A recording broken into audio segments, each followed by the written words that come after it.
नमस्कार सर्वताईंना श्री स्वामी समर्थ. नमस्कार सर्वदादांना श्री स्वामी समर्थ. तर व्हिडिओ सुरुवात केली. आता 11 वाजायला 5 मिनिट बाकी आहे आणि आता सुरुवात केली. आज सगळे एकदम आरामात उठले. मी 8:30ला उठलेली, पण बाकी सगळे 9:15, 9:30, 10 असे उठले. अजून कोणाच्या आंघोळी झाल्या, कोणाच्या नाही झाल्या. मी देवपूजा वगैरे करून घेतली, साहेबांचा नाश्ता वगैरे देऊन ते गेले. भाभी आली, आता भाभीचं काम चालू आहे. बाई देवपूजा झाली, पण आता ना मस्त आपलं जास्वंदाचं आता फूल तोडले. विंडो बंद होती ना, या पोरी झोपलेल्या तर मी आत्ता तोडून घेतलं. किती छान फुल आलेत बघा, मस्त वाटतंय. गणपती व्हायचं आहे. आणि मला तर स्नेहा आणि ताई आज जाणार आहेत, थोड्या वेळाने जातील. पण आज रविवारचा ना मेगा ब्लॉक असतो. आता ट्रेनचा अंदाज बघून निघावं लागेल. हिला उद्या कॉलेज आहे, 2 दिवस राहील. पण बरं वाटलं, घर भरलेलं होतं ना, एकदम छान वाटत होतं.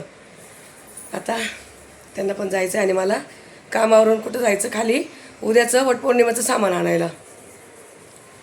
सगळं साहित्य घेऊन यावं लागेल, कारण उद्या सकाळी काय राव काळ आहे. तेवढंच आपल्याला तेवढ्या काळामध्ये सकाळची तर काही पूजा करायची नाही. सोमवारच्या दिवशी सकाळी असतो 7:30 ते 9:30पर्यंत. 7-9पर्यंत असतो किंवा 7:30 9:30पर्यंत असं असतो. त्यावेळेत मग काही आणायलाही नाही होणार, काहीच नाही. आणि नंतर जाऊन कधी काय आणायचं. मग आता काय करते, जेवण वगैरे बनवून घेते आणि खाली जाऊन ते साहित्य सगळं घेऊन येते. थोडी आवरावरी करून ठेवली तर बरं. नाही तर उद्या पूजेच्या दिवशी सगळं देवाची पूजा, खाली जाऊन पूजा करायची. उद्या पौर्णिमा, सत्यनारायण करायचं. मग सगळं एका दिवशी खूप लोड येऊन जातो. आणि उद्या आता डोळ्यांच्या डॉक्टरची अपॉइंटमेंट घेत होते, म्हटले घेऊच नका आता, उद्या सगळं एवढं ॲडजस्ट नाही होणार मला. तर दुसऱ्या ताई आहेत ना, सूरजदादाचे मिसेस, ते आपल्याकडे आलेले बघ गौमाताकडे, त्यांना पण न्यायचं होतं. बोले उद्या उपवासाचा दिवस आहे, उद्या राहू द्या, मंगळवारची घेऊया.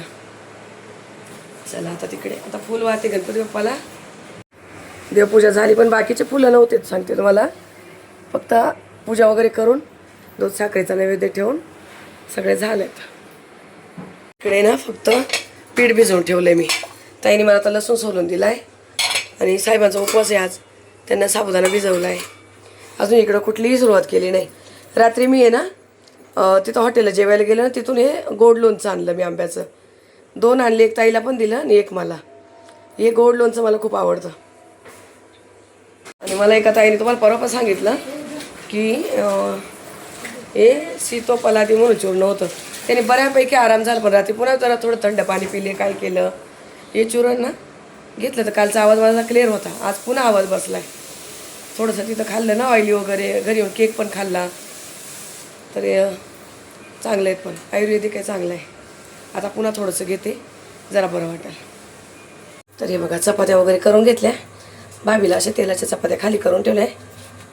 सगळ्या चपात्या झाल्यात. आणि इथे मी आता म्हटले साधी सोपी मस्त आहे ना, आज अजिबात हेवी नाही खायचं, एकदम लाईटली अशी ही वड्याची भाजी बनवणार आहे. हे हाताने तोडलेले बघा, मागे मी 2 वेळा बनवले ना, तर झाऱ्याने केलेले, हे हाताने तोडलेले होते. तर याची भाजी. आता स्नेहाची आंघोळ झाली, तिला चहा, भाभीसाठी चहा. असं या थोडेसे तेल टाकून अशा वड्या भाजून घेणार आहे. जर असं तेल टाकायचं, याला खूप जास्त नाही घालायचं. नाही बघा, असं थोडंसं तेल घातलं आणि एकदम बारीक गॅसवर मस्त असे भाजून घ्यायचे. त्यांना पहिलं चहा वगैरे देते आणि मग भाजीला फोडणी घालते. बघा आता सगळ्यांची एक टाईम पुन्हा चहाची पंगत चालली. आमचा 3रा टाईम आहे. सकाळी माझा एकटीचा झाला बिना साखरेचा, नंतर ताईचा माझा झाला, आता पुन्हा भाभीसोबत. पण एकदम थोडा घेते, दिसत पण नाही वाटेमध्ये की चहा आहे म्हणून. पण याच्याबरोबर म्हटलं थोडंसं. आता याला जायचं म्हणते आहे, तर ट्रेनचाच प्रॉब्लेम चालला आहे. मी बोलले आरामात जा, कॅन्सल होत आहे सगळ्या. म्हटलं घरातून निघून कुठे बाहेर जाऊन बसायचं. तर 4च्या नंतर मेगा ब्लॉक चालू होतो, बघू कधी जाणं होतं. आज पावसाचं पण सांगते, वाटत तर नाही, पण बघू. या तुम्ही पण चहा घ्यायला. बघा चपात्या वगैरे झाल्या. त्यानंतर मी काय केलं, पापड तळून घेतले थोडेसे. आता याची चटणी बनवेल पण नंतर. आणि आता इथं म्हटले चपात्या झाल्याचे वडे भाजून घेतले होते. इथं थोडी मोहरी घातली, थोडंसं जिरं, लसूण चेचून ठेवला आहे आणि कढीपत्ता धुवून ठेवला इथे.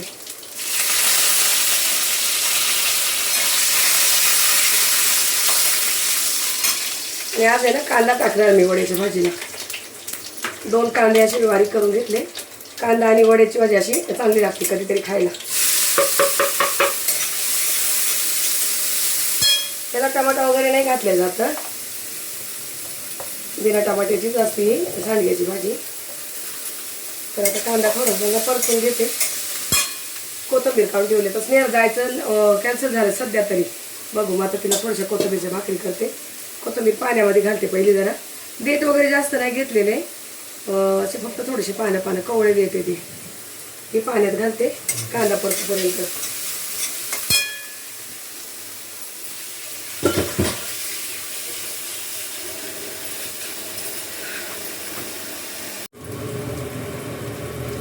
कांदा परतलाय, आता कोथिंबीर टाकते आणि लगेच वरतून आपलं हे लाल तिखट वगैरे. साधी सोपी भाजी, कारण 2 दिवस आहे ना एकदम असं हे खाल्लं. सगळे बोलतात आपण हे काही करू नको, पण मग स्नेहाला नसते भाकरी बनवतं, माझ्या बी जीवाला लागलं असतं. म्हटले जायचं कॅन्सल झालं. काश्मीरी पावडर घातली 1 चमचा भरून आणि आपला कांदा लसूण मसाला हा 1.5 चमचा. थोडंसं तिखट असेल तर चांगले वाटते. चांगलं तेलामध्ये परतून घेतलं की ते पाणी गरम करून काढून घेतलं होतं.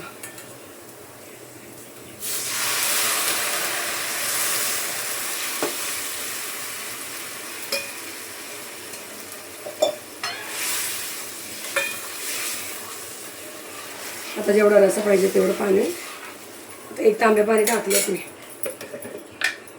वड्यांमध्ये पण मीठ असते, तर अंदाजाने 1 चमचाभर मीठ. आता याला उकळी आल्यानंतर मला हे वडे टाकायचे यामध्ये. तोपर्यंत मी कोथिंबीर वगैरे चांगली धुवून साईडला ठेवते. मग त्याचं वाटण वगैरे काढायचे ते दाखवते. हे बघा याला उकळी आली. उकळीपर्यंत काय केलं, पापड चटणी करून घेतली. आता याची रेसिपी खूप वेळा दाखवली ताईनं, तरी पण सांगते. थोडंसं मीठ, थोडं तेल आणि आपलं लाल तिखट वगैरे घालून अशी पापड चुरून चटणी बनवते. ही यशला आवडते. पॅक डब्यात घालायची, हवा नाही लागली पाहिजे. आता बघा हे आदर आलं, याला आदर म्हणतात ना. याला चांगली उकळी आली. वडे भाजून घेतलेले मी. वडे सांडगे जे कोण काय बोलत असेल ते. शेंगदाणे वगैरे बिलकुल काहीच घालणार नाही, नुसती लाल अशाची बनवणार आहे. आणि तेल आहे ना, काल साबुदाणे वडे तळलेले तेल आहे म्हणून जास्त तरी दिसत नाही वरती. आता हे शिजू देते जरा चांगलं. हे बघा अशी झाली सांडग्याची भाजी तयार. जास्त पण आटू नाही द्यायचे, नाही तर पूर्ण घट्ट होऊन जाणार. थोडीशी चपातीला लावून खायला होईल. तयार झाली, काढून घेते. हे बघा कोथिंबीर अशी ना धुवून अशी नितळायला ठेवलेली आणि त्यानंतर कापली मी बघा. कारण कापून जर धुतली ना ते सगळे पाण्यामध्ये अर्धी वाया जाते. तर अशी मी चांगली पाणी नितळून धुवून घेतली. आता भरपूर लसूण घेतलाय, हिरवी मिरची आणि जिरं. हे थोडंसं वाटून घेते. पाणी वगैरे नाही घालणार आहे, जाडसरच वाटायचं आहे. लसणाला तिखटपणा आहे म्हणून मिरची थोडीशी कमी घेतली मी. थोडंसं फिरवून घेते. आता हे ना वाटून घेतली बघा अशी मिरची मी.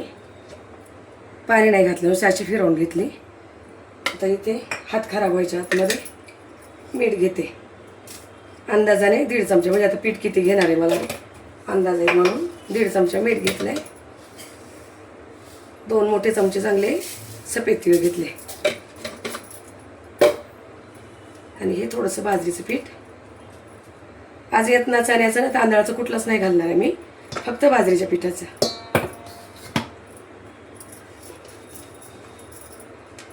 आणि हे वाटून घेतलेली चटणी. पाणी काही लगेच घालणार नाही.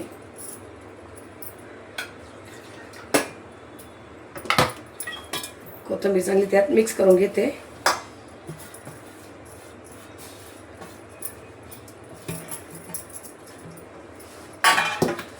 जसं बसेल तसं पीठ घालणार मग यामध्ये. पहिला थोडासा अंदाज बघायचा, खूप पीठ नको आणि कोथिंबीर कमी नको पडायला. असं कोथिंबीर थोडी जास्त असली तरी चालते, म्हणजे खायला असं त्याचा जे वस्तूचं बनवतो त्याचा चांगला असा स्वाद लागतो आपल्याला. आता थोडीशी गरज आहे अजून पिठाची. बस आता हे जरा मिक्सरच्या भांड्यामध्ये पाणी घालून घेतलेत मी धुवून. आता हे सगळं असं थोडंसं चांगलं घट्टसर गोळा करून घेते याचा. नंतर चाकून बघणार आणि वाटलं तर मीठ घालणार. आता तेवढं 1.5 चमचा तर माझ्या अंदाजाने मला बरोबर वाटते. यात हळद, लाल तिखट वगैरे काहीसुद्धा नाही घालायचं आहे. बाजरीचं पीठ आणि कोथिंबीर दोन्हीचं खूप छान दिसायला बी दिसतं, अशी धपाटी वगैरे. आता चांगल्याचं मी गोळा करून घेते. हे बघा असं कडक असं मी पीठ मळून घेतलं आहे. आता याला कसं पाणी लावून आपण थापणार आहेत, म्हणून जास्त पण लूज नको आहे आणि एकदम घट्ट पण नको आहे. तर आता ही डब्यात घालून थोडा झाकून ठेवते. बाजूला किचन धुवायचं आहेत. आता हे थोडंसं ठेवून दे, फ्रीजमध्ये नाही ठेवून बाहेरच ठेवते. पण भाभीचं होईपर्यंत तिला भांडे आणि किचन करायचे अजून. आता इकडं काय चाललंय, चिंचा होत्या फ्रीजमध्ये, राहू दे का, चिंचा फोडून ठेवते. बोलते आता दुसरं काही काम नाही करू दे तर मला हे करू दे. चिंचा ना फ्रीजमध्ये ठेवले तर कीड लागत नाही. त्या गावावरून आणलेल्या त्या काही सालं काढून ठेवले.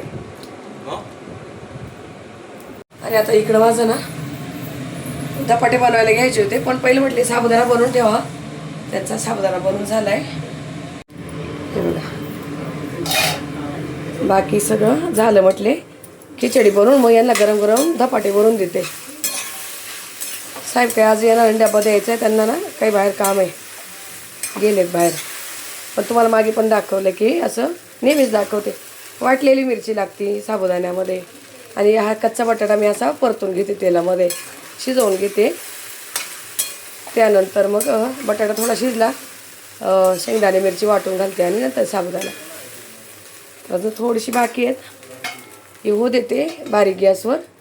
आणि बघा आता हे धपाट्याचं पीठ आहे ना चांगलं भिजलेत मस्त, बघा छान भिजलेत. आता हे धपाटे करायला घेते. बघा खिचडी काढून हे इकडे डब्यात घालून ठेवली आणि तवा गरम व्हायला ठेवला आहे.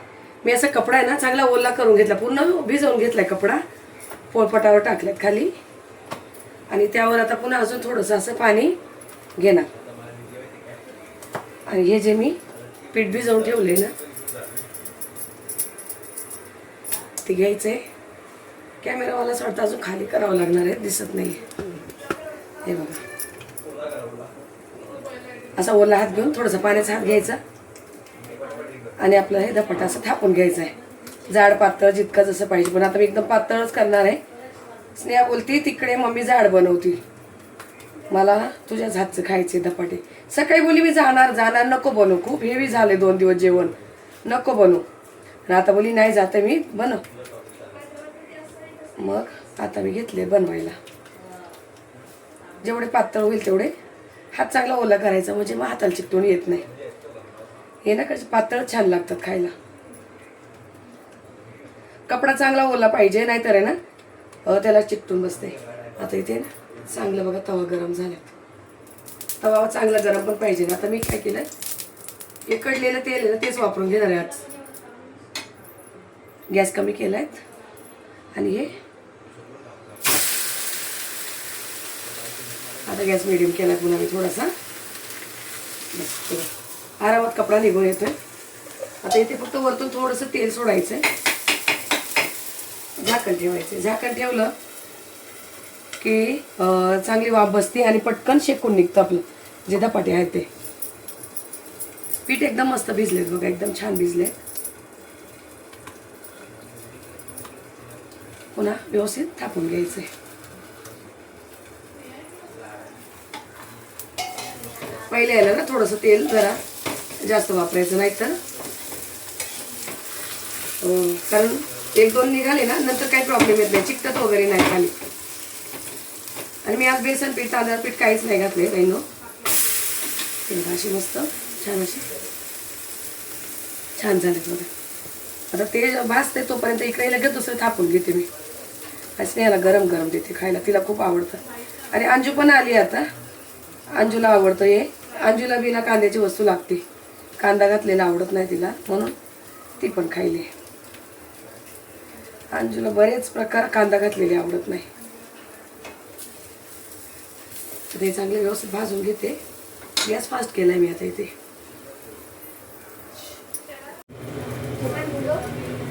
त्यात साबुदाणा आहे हे बघा, असं छान मी भाजून घेतलंय मस्त खरपूस. दुसऱ्या याला पण थोडंसं तेल घालायचं आहे. ती वड्याची भाजी नको आहे ना तुला? तू कॅचअप वगैरे घे का दही घ्यायचंय तुला बोलते. आता याला थोडंसं तेल घातलं घे ना, आता मम्मी पण जेवेल ना. आता तिला गरम गरम खायला देते. आता याचं पण सेम तसं थोडंसं तेल वरतून साईडने सोडलं ना तर खरपूस भाजून येतं. सफेद तीळ वगैरे घातले ना खूप छान दिसतं बघा असं वरती, मस्त वाटतं. जा तुला घेऊन आणि बघ कसं करतं. चला मी आता हे सगळे बनवून घेते. अजून एवढं पीठ हे सगळं बनवून घेते म्हणजे सगळे जेवतील. साबुदाणा त्यात अंजूला काढून दे थोडा. तुला खायचा? तर बघा आता झाले सगळे बनवून. थोडंसं किचन वगैरे पुसून घेतलं. आता हे दीदीला ताईला मला असं एक एक गरम केलं आणि साहेबांसाठी थोडं फ्रीजमध्ये पीठ मी ठेवून दिलं म्हणजे संध्याकाळी त्यांना बनवून देता येईल मला. आता आम्ही गरम गरम खायला घेतो. कशी काय झाली ताई ना, तुम्ही बनवून बघा, खावा आणि मला सांगा. खूप छान लागतात खायला. काहीच नाही पाहिजे साठी, दही नको, कॅचअप नको, काहीच नको, नुसते सुके खायला पण भारी लागतात. ठीक आहे चला आता ताई आवरोपर्यंत ना 2 वाजले मला, बरोबर 2 झालेत. आता हे बसलेत सगळे, कोणाचं काय चालू आहे. कारण काल ना ताईने फ्रीज येते साफ केला, तर मी काहीच काम नाही करू दिलं. बसल्या बसल्या म्हणले 2-3 डाळिंब सोडून ठेवले, लसूण सोल काय कर असं म्हटलं. काय आता इथं कसं आता मला भाभी आहे, त्यांना तिथे जाऊन एकटीच करायचं राहते. चालेल यांचे जेवण खाऊन ताईन मीच बाकी राहिले. आता जेवतो. काय राहील तो पसारा संध्याकाळी पाण्यामध्ये आता भांडे वगैरे जमा करून ठेवले. चला आता ह्या व्हिडिओला इथंच थांबवते. भेटू आपण पुढच्या व्हिडिओमध्ये. तोपर्यंत मग सर्व ताईंना श्री स्वामी समर्थ.